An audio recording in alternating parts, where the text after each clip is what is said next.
Parak HaNisrafim Daf Ayin Zayin, sponsored Lilu Nishmas Fega Bas Bas Tzion. This Mishnah teaches a murderer and the citizens of an Ir Nidachas, except for the instigators, are punishable by beheading. The Mishnah also defines what constitutes murder, punishable by execution. In general, the distinction between Misas Bezdin or Misa Bidei Shamayim is whether he killed directly or by garama, indirectly. Number one who struck one with a stone, wood, or piece of iron. Question. Verses state, O bekli eitz yad, ve'im be'even yad, im bekli barzel hikahu.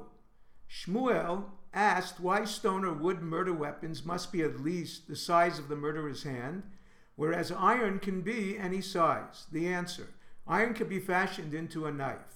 The murderer can stab his victim or slit his throat with any size. However, if he uses it to strike his victim, the minimum size is the same. Number two, a murderer is liable for drowning one in water, preventing him escaping a fire even if he fell in. The source. The verse states, O be'eva hadafo, instead of im, indicating mitzamtzem, confining one, is liable. The Gemara brings a dispute concerning mitzamtzem ben ezikin, damaging by confining. Number one, Ravina teaches he is liable for a kal v'chomer. One is not liable for murder without intent, but is liable for damage. Certainly he would be liable for damaging by confining. Number two, Rav Acha Barav exempts damaging by confining. The verse states, Mos Yumas, Hamakeh. The additional Rotzeachu teaches even one who confines.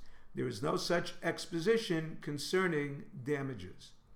Rava discusses other cases of confinement. Number one confined his victim who subsequently died from starvation is exempt. It is different than drowning by confinement. The fatal force, starvation, was not present at confinement, only later. Number two, one confined his victim, died from heat or cold, is liable when either were intense enough to kill them. 3. One who confined his victim in the presence of a lion is exempt. The lion would have devoured him regardless. Number 4. One who confined his victim before a swarm of gnats is liable. The ongoing swarm is comparable to flowing water. He prevented him from escaping. Rav Ashi disagrees. He claims they may not have been the same gnats. Number 5. One who suffocated his victim by placing a barrel over him or died letting cold in a hole in the roof while the victim slept, Rava exempts him since the lack of oxygen or the lethal cold was not immediate. Rabbi Zera holds one who places his victim in an airtight marble room is exempt unless he lit a candle to suck out its oxygen, but distinguished the barrel where the lethal force was present to some extent. Rava holds it must be fully present. The concluding rules. Number 1, the lethal force exists at confinement. The perpetrator is liable for murder. Number 2, the lethal force does not exist at confinement. The perpetrator is exempt. Number 3, the lethal force is partially present.